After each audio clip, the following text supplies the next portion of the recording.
hub, and spoke. Audio Collective. Print is dead. Long Live Print is made possible by support of listeners like you. If you'd like to contribute to keeping the podcast going, there are 2 easy ways. 1, become a sustaining patron by making a monthly donation, or 2, make a one-time donation in the amount that works best for you. Visit printisdead.co/support for more information.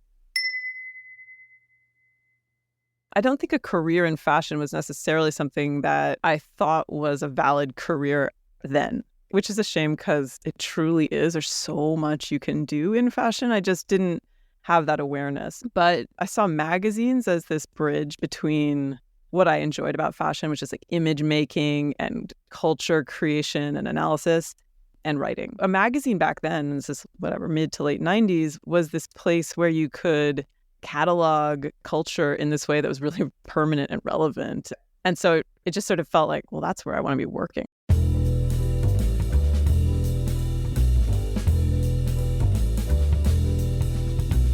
This is Print is Dead, Long Live Print, a podcast about magazines and the people who made and make them.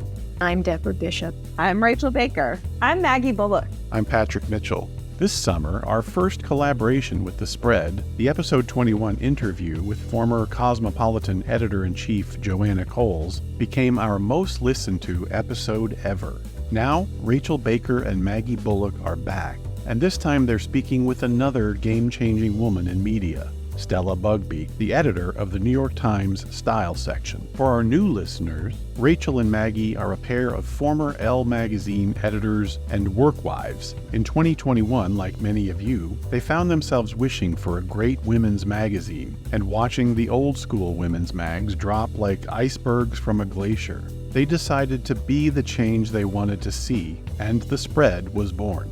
Now, more than 2 years into publishing their dream weekly on Substack, rounding up juicy gossip, big ideas, and deeply personal examinations of women's lives, from the New York Times and the Atlantic to Vogue and Elle to NplusOne and The Drift, The Spread is a cult favorite of media mavens and the media curious. Rachel and Maggie call Stella Bugbee a magazine-making unicorn. We're excited to be able to share their conversation with you. Last month, the big bad headline in the world of women's media was the shuttering of the groundbreaking feminist website Jezebel. We've since learned that Jezebel could be revived, but who even knows what that means? Regardless, the closure unleashed a wave of mourning, even among magazine fanatics like us, who've become a little bit inured to the decimation of the legacy magazines that Jezebel was invented to skewer. Rachel, Jezebel was supposed to be the radical antidote to the establishment, and it didn't have to contend with the print and circulation costs that sink bigger ships. So when that topples, you have to ask yourself, what era of women's media are we even in now? That's what makes this such an interesting time to talk to Stella Bugbee. Ask any 30 or 40-something today about the one women's media brand that is absolutely a daily must-read, and she will say New York Magazine's The Cut, the site that starting in 2012, Stella built. The Cut was not just a women's magazine resized for the internet, but a whole-cloth reinvention of the form. Jezebel, which had been founded in 2007, was as much its forebear as the Elles and Vogues of the world. The Cut had the irreverence and voiciness and political savvy of new media and the higher caliber production value of old media, and it was built to last. While we lost Jezebel, The Cut is still operating more or less in the blueprint that Stella created, and going strong. What we've both always found fascinating about Stella Bugbee is that she started out as a designer. She worked at a creative agency and on the visual side of a ton of cool indie magazines, including Interview and Topic. She had a stint at the New York Times before becoming the design director of the original Domino. But when that magazine folded, she somehow totally switched teams, becoming an editor and a really great writer. I can't think of anybody else who did that. Can you? It's no surprise that the New York Times tried for years to get Stella to come run the styles desk. And somehow, in the middle of the pandemic, when most of the Times was still working remotely, when she was unable to meet her team in person, that felt like the right time for her.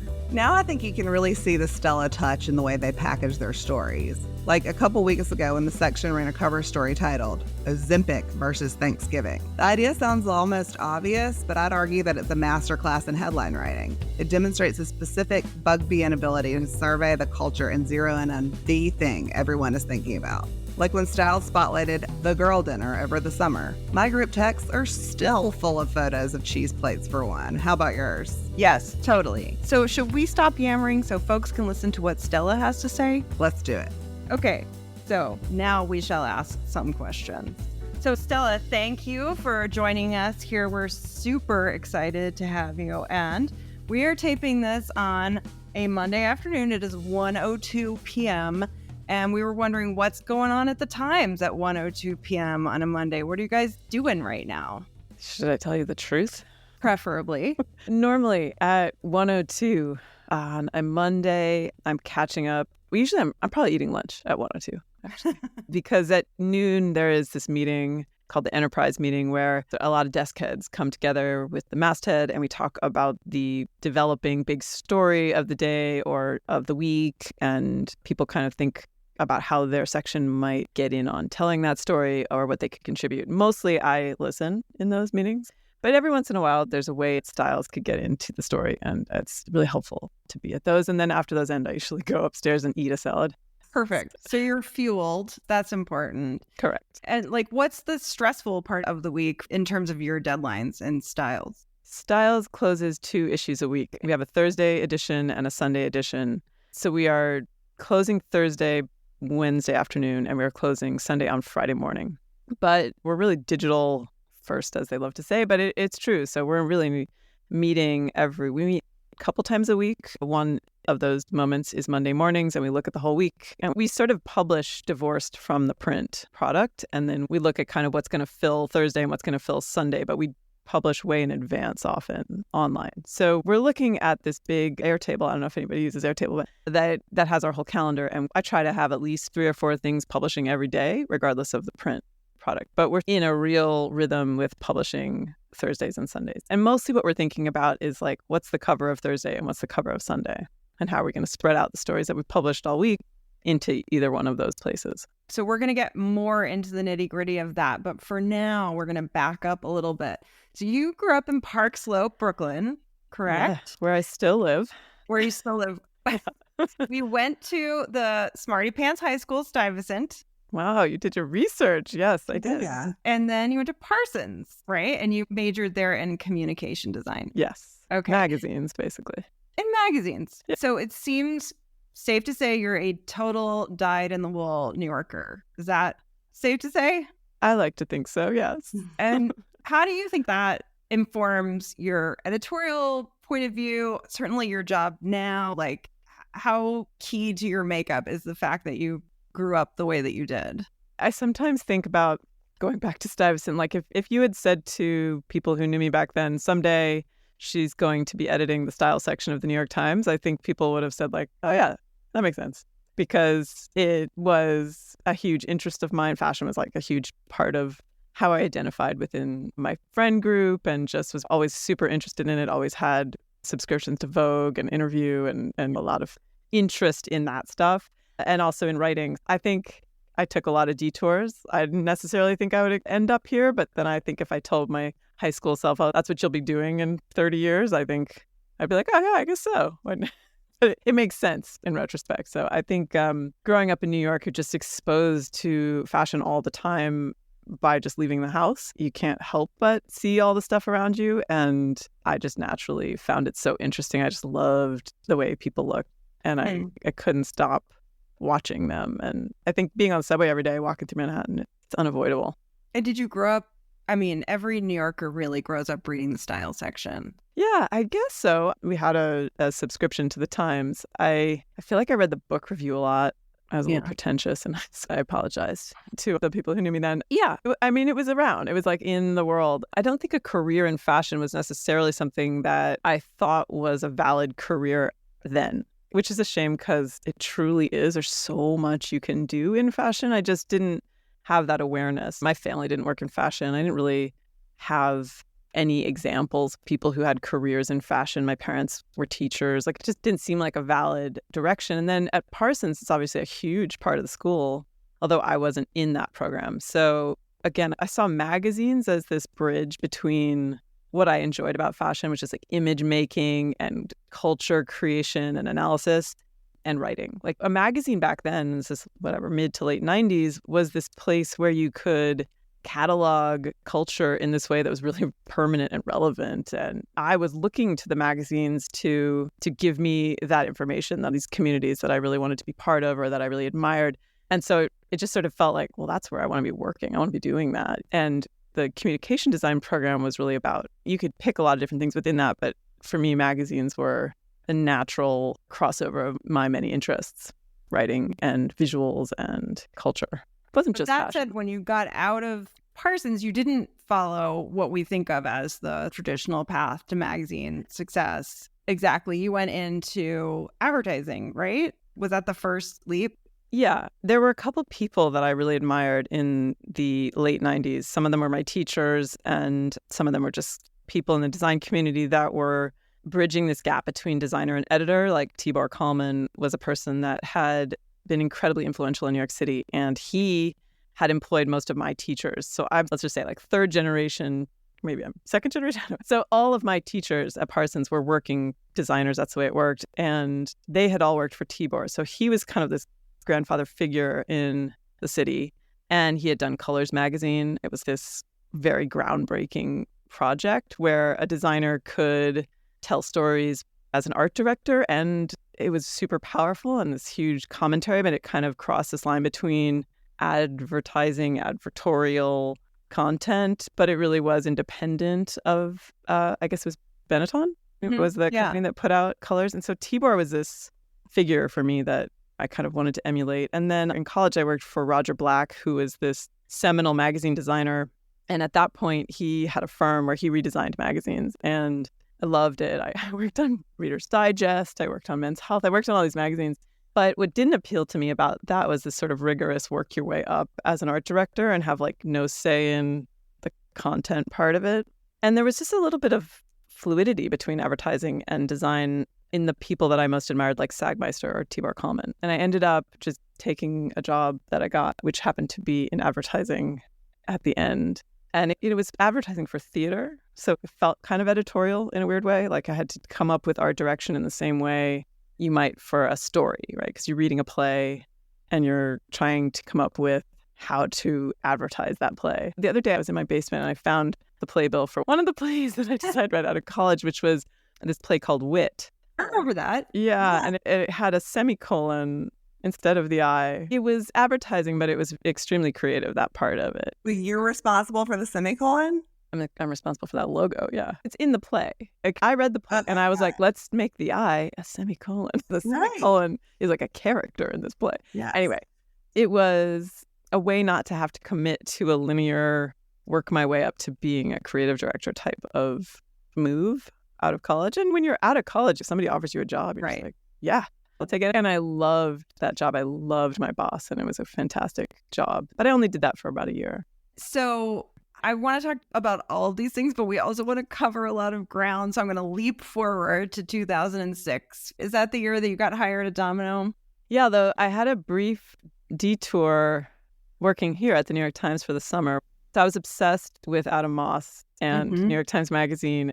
And there was an opening. Somebody went on maternity leave in the art department. So I was like, I just got to go and try it out and see what it's like. So I got to do that. I got to cover her mat leave. So I was here for like this minor, tiny moment. And I got to see just like, oh, that's what it's like to work at a magazine. And then I took a couple more detours before going back to magazines. But it was cool. That's where you met Adam then, and where that started? No, that's where I met Rob Giampietro, who is another graphic designer who knew David Haskell. And he said, this guy I know from college is starting a magazine, and I think he could use some help on it. And so I was like, oh, I'll do that. That sounds fun. And we just kind of took it over from, not from David, but for David, like in terms of just trying to reimagine what it could look like. And at that point, working on that, I was like, I want to be the editor. That was where I got this, like, well, I have more ideas for the stories than I actually have for the art and design of this. And I got this bug.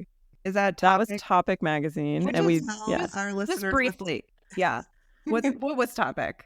So Sorry. Topic was David Haskell's literary magazine that he started when he was, I think, I should fact check this, but I think he was at Cambridge when he started it. And when he moved back to America, he talked to Rob, and Rob talked to me. And then I brought on a photo editor that was a friend of mine.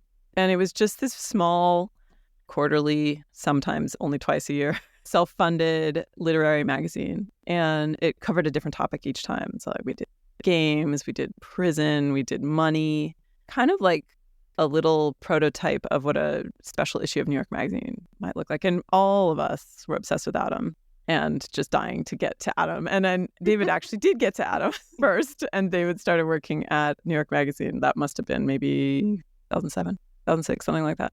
And at that point, I had gone to Domino. Right. So somewhere along the line, you also had a few babies in there. Yes, right around Topic.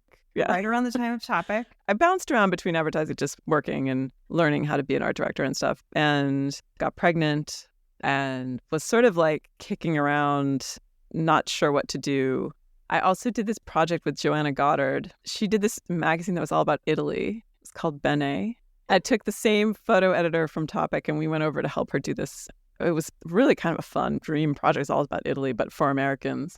They don't do projects like this anymore. It's like one of those things that you hear about. You're like, people don't do that. Yeah, who was funding that? I don't know. Like, Where is it? Can we get a copy? I might still have some copies like in my basement. Yeah. I think we only did 4 or 3. I can only remember the 3 covers, but I did that for a little while. And I was out of work, technically. I was at home with my babies. And I remember saying, like, I got to get to Condé. I just need to be like design director somewhere. Did you needed like stability, insurance, like the package, or you had bigger ambitions? What was I got to get to Condé? Well, I was like, okay, it's time. It's time to go do that thing I've been avoiding doing and just actually do it if I'm going to do it. And a guy that I had gone to college with had designed the original prototype for Domino, and he just put my name up for the job, and I went and got the job. And you were 30.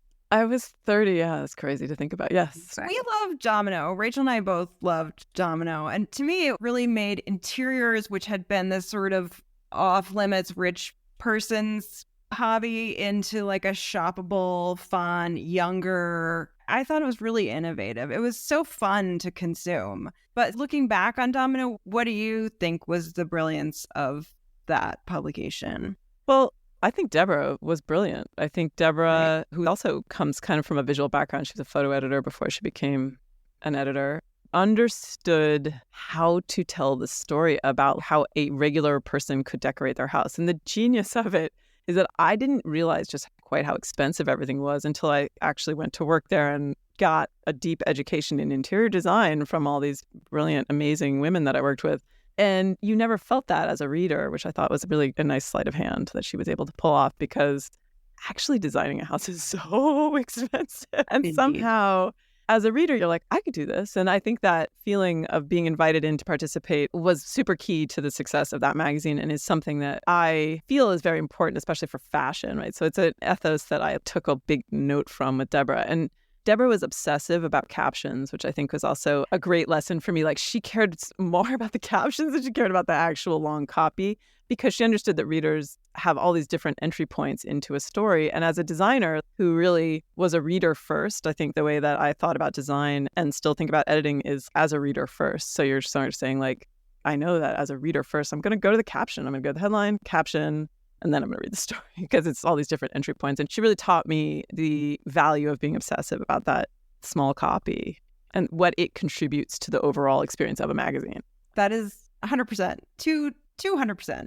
Okay, but so this is a podcast called Print is Dead. So people are going to want to tell the people about your experience just a few years later of watching that OG Domino be shuttered. What was that like from your vantage point, and what did you learn from that?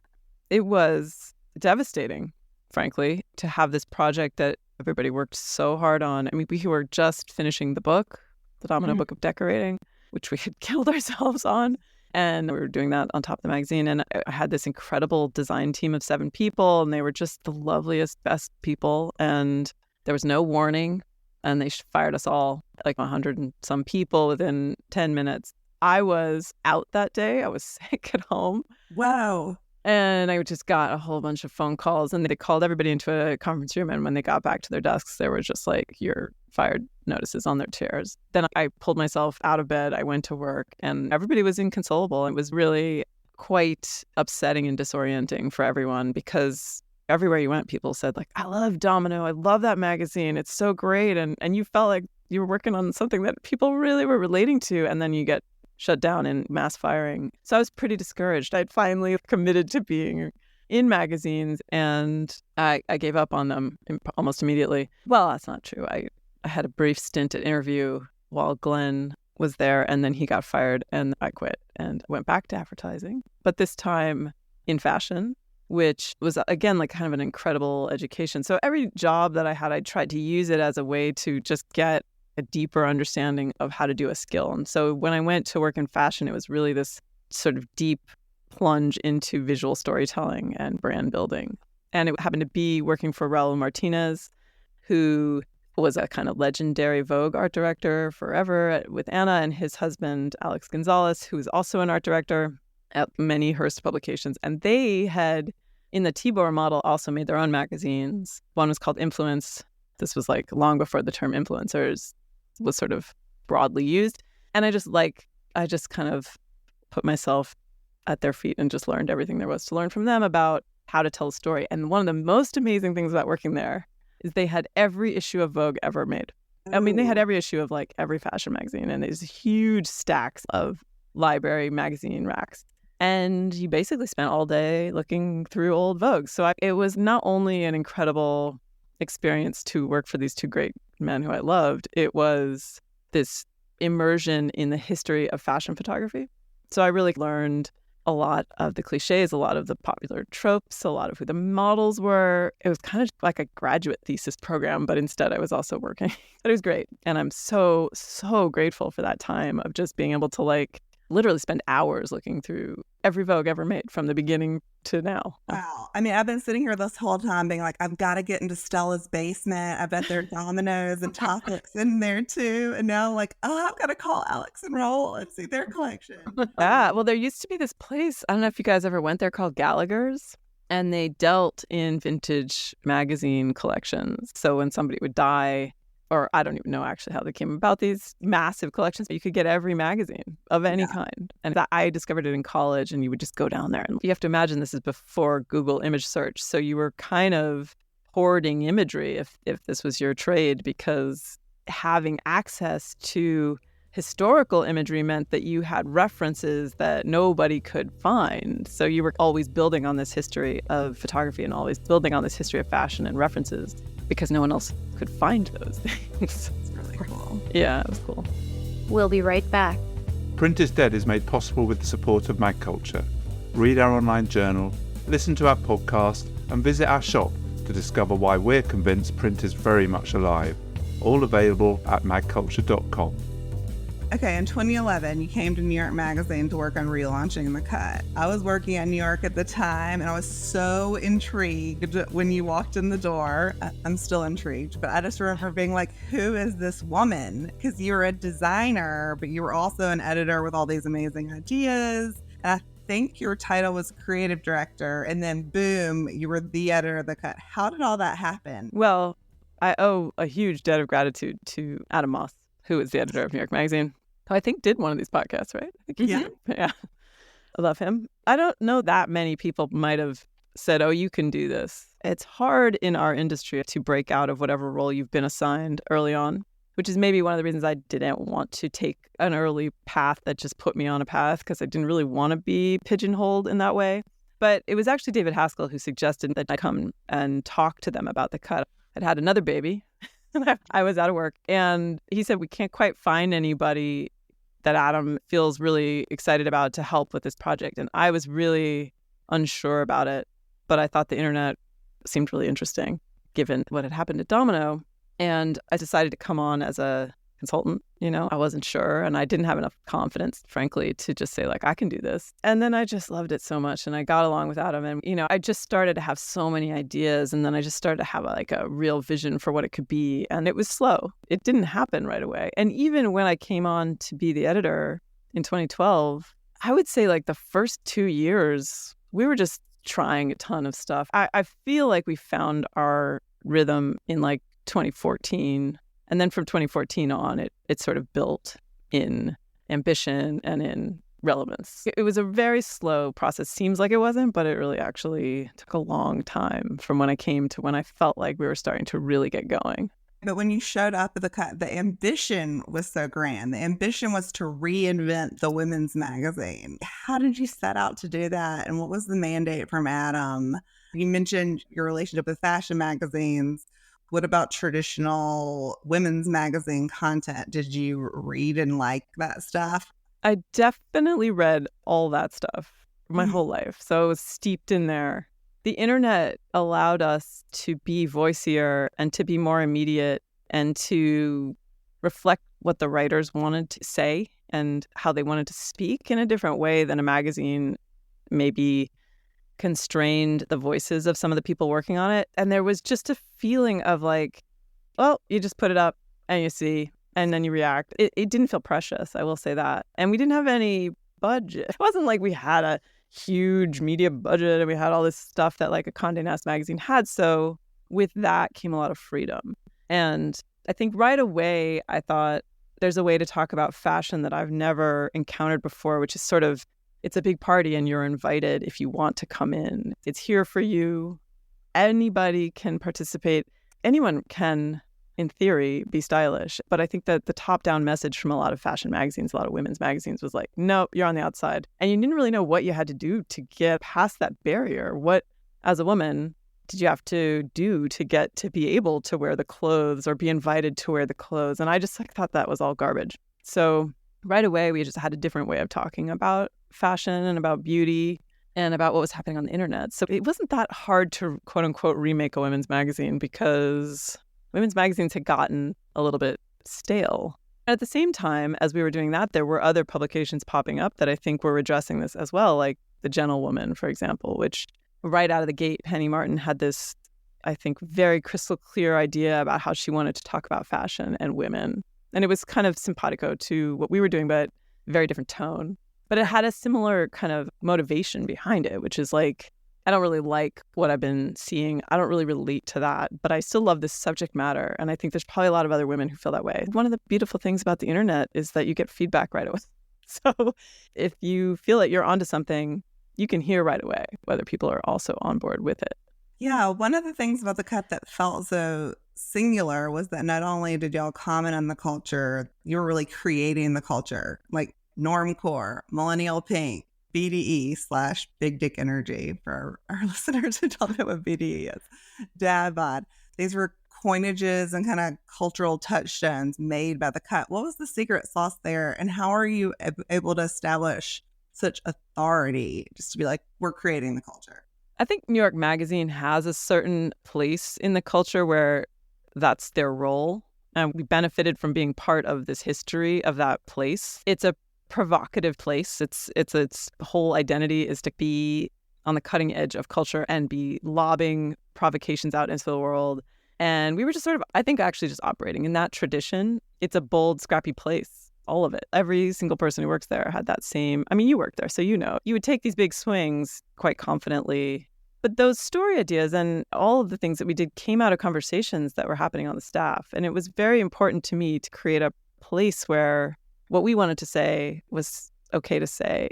And sometimes that was at odds with what was happening outside of our little pod. But I stuck very strongly to that feeling. I actually would say that the continuity between what I was doing at the cut and now is that they get to say what they want to say in the way that they want to say it. I think that's the most important thing about that part of New York Magazine. It's like we just got to do it the way we wanted to do it. And I hope that continues. And I see Lindsay doing that beautifully. But yeah, I also felt like no one's ever going to give me this chance again. Or what if no one ever gives me this chance again? So you're saying like right away there was this ambition. It was more that I felt insecure. After going through Domino, I was like, well, you could have a really limited time to get to do everything you feel like doing. You got to do it because nothing in life is guaranteed. And I just saw this bright, shiny thing. And I was like, I gotta just throw every single thing at this because you never know. You just never know what could happen. And I really didn't want to miss a single second of it. And I hoped to communicate that to the whole team. It's just like, we got this opportunity. We have to just go for it. So that's why I probably felt that way too coming in. Meanwhile, you guys were really finding your wings amid the wider cultural reckoning with gender and race and class and Me Too and Trump. And you wrote these brilliant and blazingly confident editor's letters every step of the way. Maggie and I are still obsessed with the one about skinny privilege, by the way. We quote it. So what's the best and the worst thing about helming a magazine that had become the voice of the generation during that upheaval? What was that like? So many of the things that you're mentioning were just circumstantial things that were happening. I feel lucky to have been at a place like that at a moment where those issues were what people wanted to talk about. Women's issues were suddenly what everybody wanted to talk about. I don't think that is the case anymore. It's we're in this total Me Too backlash moment. That wouldn't be the place that would be harder for me, I think, as an editor. But the fact that everything that I wanted to do coincided with this cultural moment was just luck, honestly.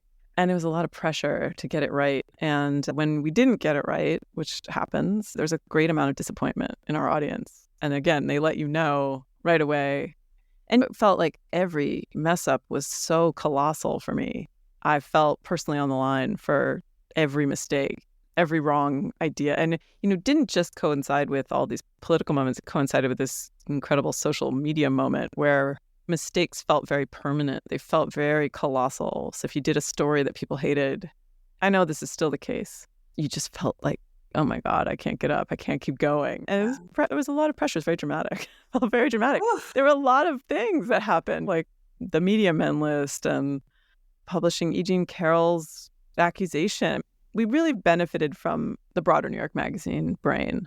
I don't think I could have done it without all those incredible editors that were also working on the magazine in the room talking these things through. I could never have done it without a big group of people. It was a very big group effort. So then in 2017, there were rumblings that the New York Times had offered you the style section job, but you stayed at the cut where you were promoted from editorial director to editor-in-chief and president, and then SVP. You must be a master negotiator, Stella. I need you to teach me how to negotiate. So I'm curious about where you learned to negotiate like that, and also to what degree money has driven your decision-making throughout your career. Well, if money had driven my decision-making throughout my career, I probably wouldn't be in this career, to be honest. And I have always chosen the opportunities that I think are going to get the best work and be around the people that will enable that. And the relationship I had with Adam at New York Magazine really pushed me in a way that I never had been pushed before. And it was whatever I needed at that time. And I just needed it. And it unlocked some kind of feeling of possibility. So I would say I was much more motivated by opportunity than salary. And as far as staying at New York Magazine, again, I just saw the opportunity. And it was, we were going to relaunch again. And that relaunch was really exciting to me. I'd already put a ton of work into that relaunch. Strategic thinking, not just editorial thinking, but business thinking and strategy. And it was an acknowledgement that the job that I had been doing had grown into something that was more than just an editor, because I was really involved in a lot of the business decisions. I don't know if I negotiated it that much. It was an acknowledgement, I think, more than a negotiation. But in 2021, you did make the leap to style. And so you're a person who's on the record saying print is dead. Did I say that? I probably did. You have said it, which works very well for this every podcast. I disavow everything I've ever said. What did I say? Primary 29. Times change. You were a person who perhaps at one time thought the print was dead, and now you are a person sitting at the Gray Lady as we speak. So what made you decide to make the change when you did? And what was the opportunity in your mind that you couldn't turn down at that time? Well, at that time, I had already stepped down from the cut. So I was at New York Magazine as, I think the title was editor at large. And I was debating, should I be more of a writer? I think editor at large is kind of a funny title. Like, you're like, what am I doing? And then the styles job opened up and it was like, oh, I had missed that opportunity back when, and maybe I should try it. And it's so funny because I don't think of this as a print job primarily at all. I love the print product, and it's very fun to think about how these things translate, but I don't think about this as a print job. This is a journalism job. It's like journalism happens online. It happens like what you guys are doing here. It happens on TikTok. It happens in print.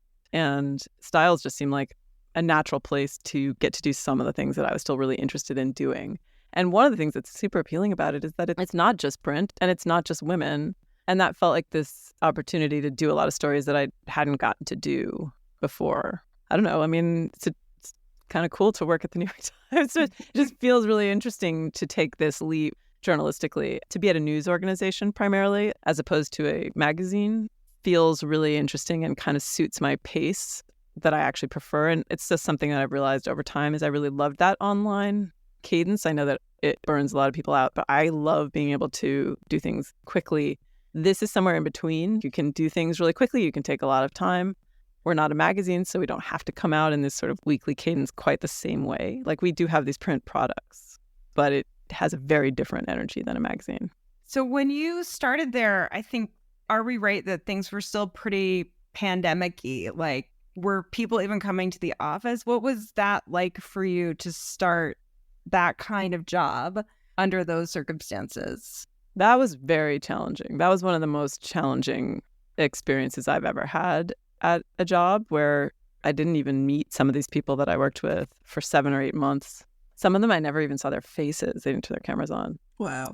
I think every one of us had been going through a lot for like over a year by the time I joined. Emotions were high. People were stressed out. People were burned out. Just everybody, the whole world was feeling that way. So it's hard to have a sense of how to direct anything from afar. And at that point, not even as a team, you couldn't meet your team. It was challenging. That was really challenging. And I think all of us were also highly emotional to begin with. I wouldn't wish that on anybody. How long did you actually have to run it before people started coming back into the office again? We're really just starting to come back. I mean, by this point, obviously, I've met my whole team. It's been over 2 years since they started. And I made a lot of hires. And, there was one person I didn't meet for like 7 or 8 months. That's so crazy. Yeah. And she's like one of the most important editors on my team. Wow. We just communicated remotely. I do think that it was helpful that we'd all been doing this for over a year by the time I joined. So people were in the habit. We all knew how to do it. It just wasn't that much fun to do that with a new team. It was very hard to build consensus to just get people excited. It was really hard. Sure.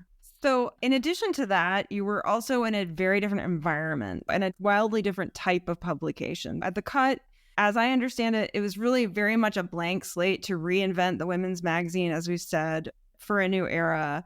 But the Times is so different from that. How is running a section there different from pretty much anything you've done before? It can't be overstated how totally different it's like night and day. New York Magazine, The Cut were these fairly new, very open, undefined. Well, New York Magazine has more of a legacy, but The Cut really didn't. So it was building something versus fitting yourself into a legacy publication with a lot of expectations around it, internally and externally. I met with somebody when I first came here, and she runs another desk, and she's been here for a while, and she said, well, I'm new. And I said, really? Like, how long have you been here? And she was like, oh, about 6 years.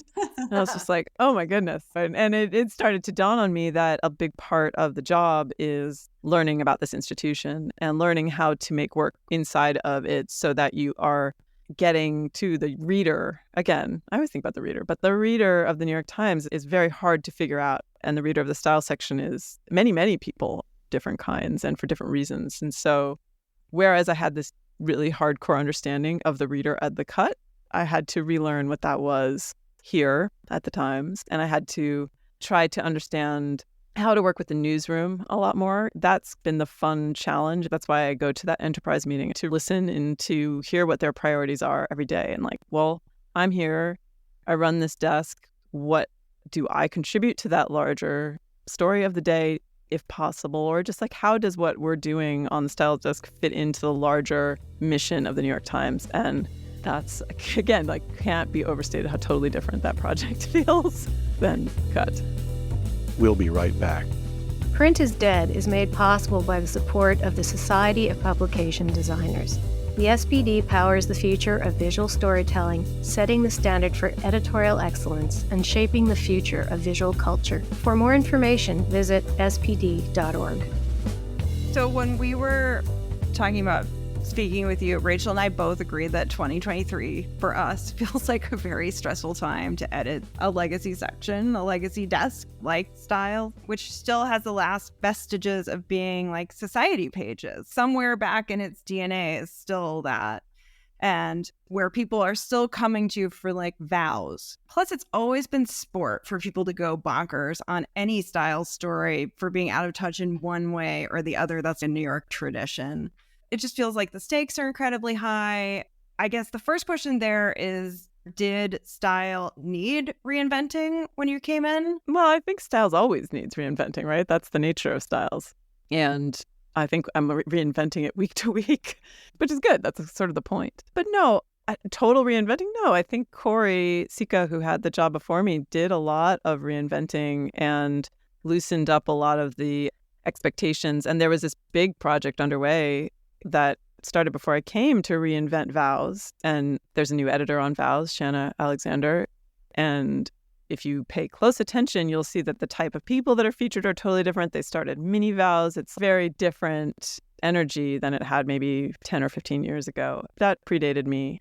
And in terms of parties, it's probably not totally evident unless you're a super close reader of these things. But we really have talked a lot about what kind of parties we cover, what we're trying to get out of party coverage. There's this crazy, amazing legacy with Bill Cunningham and what he was doing and why he was doing it. How do we build on that? What do we preserve from what he wanted to be doing? I don't think it's like a crazy, terrible time to be doing any of this stuff. I think it's really a fun section where we get to play with what's happening in the culture. And of course, some people are going to hate it.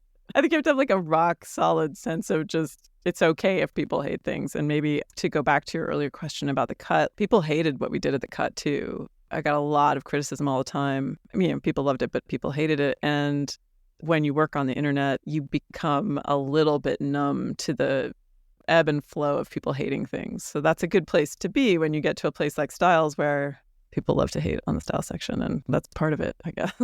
Do you have what you consider to be like a formula, a mix, like we're X percentage of this and Y percentage of that? Or if you were bringing in a new editor, how would you describe to them the way that you want the section to feel and what you want it to embody? That's a great question. So Styles is funny because it's like, don't quote me on this exact ratio, but it's like 30% fashion beat reporting, maybe 30% love, marriage, relationships, advice, and like 40% this other stuff that's totally up to whomever is editing it, the group of us, to fill like, well, what words are people using? Are people smoking cigarettes? How are people treating their children? Who's interesting? What did Shannon Abloh have to say once she became independent? What's the hot designer? Which book is everybody sharing around town? It's much more about the way we live and what's fun to talk about. That is a kind of amorphous sensibility thing. And the challenge I've found is like when to time those things, because for a Times reader, they may not have heard of something that maybe the Cut reader definitely heard about 3 years ago. So you're always kind of trying to say like, well, for the broader Times reader, this will be new. And that's when you get into maybe being annoying to some of the people who are a little bit more ahead of the curve because they're like, ugh, how come the Times is just getting to this thing? At the same time, when you're covering online culture, we will be early to things all the time. Girl dinner, for example, was a recent thing that was happening on TikTok that we wrote about. When the Times turns its lens on a thing, it has a bigger reach, like broader than TikTok. Right. In some ways. Obviously, I don't mean like it's going to get as many views as TikTok, but it's going to get people who aren't on TikTok to talk about girl dinner. But also like broader than the Cut. I mean, I don't know what the eyeball comparison is, but it's a much wider swath of the population. And also, boom, none of us can eat crackers and cheese anymore without thinking it's a political act. Exactly. It's very complicated now. I've hired a bunch of people that I've worked with from the New York Mag era, and they bring a certain amount of that hunger for that cultural moment stuff. We just did What Are Men Thinking About? Oh, the Roman Empire. What's fun is we can also do an investigation into cool sculpting and expose the fact that they knew that they were harming people long before they admitted that they were harming people in partnership with the actual investigations desk. And we can do a deep profile of Cheryl Hines and she doesn't know she's about to get this treatment because she thinks she's in the style section. So there's a real kind of like eclecticism. And how I think about Sunday covers is like each week should be really different. Each week should be like, what is on this? What are they doing? And if I'm creating that feeling in a reader, either when they open the app or when they look at the paper, then I feel like I'm doing my job. So what should Thursday be then? Traditionally, Thursday has been more fashion news focused. It's the more hardcore fashion audience. That's the way we had been doing it for years. I'm actually trying to sort of break that up a little bit and just say we should just do more of a mix in both. For me, it's all about the mix. You want every day and every print product to be a really weird mix of stuff. So you're getting some advice, you're getting maybe a little bit of celebrity stuff, you're getting a little bit of something serious. It should feel like a girl dinner of editorial. Nicely done. Well played.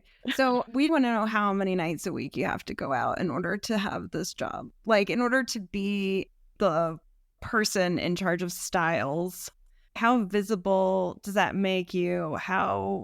I don't know. Rachel and I never leave the house, so this sounds very taxing to us. You have this busy life. You have 3 kids, a long-running marriage, and I don't think we said earlier, you live in the same brownstone and Park Slope that you grew up in. I do. Right? So amazing. It's the best detail. But you've got this rich and complicated life. What is required of you socially, and how do you get it done? I go out less for this job than I did before because we have incredible reporters and they go out. And I have an incredible party editor. That's Katie Vensicle, who actually was a New York Magazine party reporter herself, who came to the Times before I did. And when I came, I really wanted to reinvent how we cover parties. And we've been working on that for like a year. So no, we have reporters. That's the superpower of the New York Times, right? It's not the editors, it's the reporters. And the editors are amazing and they're super fun and they all have ideas, but the reporters come back with the information and they tell you what's relevant and they tell you what's good. So I go out, but I actually had to go out more, I think, at the cut, to be honest. It's a manageable life. It's good. It's a good job. It's a good life. Not complaining. Sounds great. So 11 years ago, you were charged with reinventing the women's magazine, as we've said several times throughout this conversation. You did it. You reinvented it. Check. But here we are in 2023, and it's a totally different media landscape. What do you think is right for reinvention now? I would just love to see somebody reimagine a celebrity profile because I cannot read another one. They're just deadly. And I think we should just stop doing it. I would like to never read one ever again. I think with the invention of social media, they are the most passé form because the minute that the celebrity could control their own narrative and create their own content and have their own direct relationship with an audience, the form of a celebrity profile just feels mannerist and so boring to me. So I'd love to be reinvented, maybe to go away or just to, I don't know. I mean, even with all the fantastic celebrity podcasts that are out there, I just don't think we need them anymore. One publication that I think is still able to do that really well is The New Yorker, because for some reason, people still let The New Yorker follow them for a year and a half or whatever it is. They still have that. But other than that, most of us should just stop. I say that, and I'm sure we're going to do like 20 more this year. So take what I said with a grain of salt. But what else? I mean, what needs to be reimagined? Probably social media. Yeah, reinvent that, Stella. Yeah. Speaking of, we know from Instagram that you love to cook and that you do so beautifully. So for the spread lightning round, if you could make dinner for 3 magazine greats, dead or alive, who would they be? Are they all together at the same dinner, or is it like one-on-one? Together at the same dinner. I think Deanna Vreeland would be really fun as a guest. I would love to just see her up close. Legend. I'm a big Martha Stewart fan. Wouldn't mind having her over. We could have some potatoes or whatever. One of my favorite magazines of all time was Nest magazine, brief magazine from the 90s. And so maybe Joseph Holtzman, who was the editor and founder of Nest. That might be a weird group. What would you serve? Oh, Jesus. Actually, maybe serving food to Martha would be pretty. I don't know. I've been really into making pasta, like hand making pasta lately. So maybe that. That would find favor even with Martha, I don't know. I'm sure she'd be critical. I feel like no matter what I served Martha, I would want like the honest. Oh, you know who would be really fun? Speaking of food, is Ruth Reichel. Love her. Stella, thank you so much. We really appreciate it. Oh, it's so fun. Thanks for making me think about magazines again. It is really hard doing this because all I want to do is interrupt the amount of energy I've spent muzzling myself. You were talking about being at the cut and how much freedom there was to say what you thought. And I am somebody who started just like one generation earlier than that at Vogue. And I had my voice really hammered into that Vogue voice. And it was such a shock to my system. And I was threatened and confused by all these people at the cut specifically writing so beautifully in their voice with their point of view. And I can kind of do that now, but I just remember that being like in my brain, like, why are you allowed to do that now? And I was told that I had to, literally told to learn the Vogue voice. But yeah, New York Magazine, that's what they prize. Voice, right? That's the tradition of that place. And every vertical had that. Vulture had it, and Grove Street had it. That was the name of the game. Develop your voice. Spend some time doing that, and then go out into the world. See Stella Bugbee's work every Thursday and Sunday in the print edition of the New York Times, or online every day at nytimes.com. If you'd like to connect more deeply with our guests, be sure to visit our website, where we have complete transcripts of all our interviews, along with portfolios, archival photos, links, and other great information. Visit longliveprint.co/interviews for more. Hi again, I'm Rachel Baker. And I'm Maggie Bullock. And together we're the Grace Mirabella and Diana Vreeland of newsletters, aka The Spread. Each week in our Substack newsletter, we cobble together our dream women's magazine using stories about women, for women, by women, and women from publications across the print and digital mediaverse. So if you like juicy yarns, big ideas, deeply personal examinations of women's lives, and our own personal takes on all of it too, check us out on Substack or www.thespread.media. Print is Dead, Long Live Print is a member of the Hub and Spoke Audio Collective, a nonprofit association of audio storytellers dedicated to promoting and sustaining high-quality independent podcasting, including Iconography, a podcast about the iconic places, objects, and legends that define our culture, from master storyteller Charles Gustine. Most recently, Charles has been telling listeners about the real New England locations that served as the inspiration for the fictional Amity Island in the classic Steven Spielberg film Jaws. Learn more at iconographypodcast.com or wherever you get your podcasts. And learn more about Hub and Spoke at hubspokeaudio.org. Print is Dead, Long Live Print is a production of Modus Operandi Design. For more information, visit our website, printisdead.co. Or if you're an optimist, longliveprint.co. Follow us on social media at printisdeadpod. Please give us a like and a review on your favorite podcast app. It really helps. Thanks very much for listening.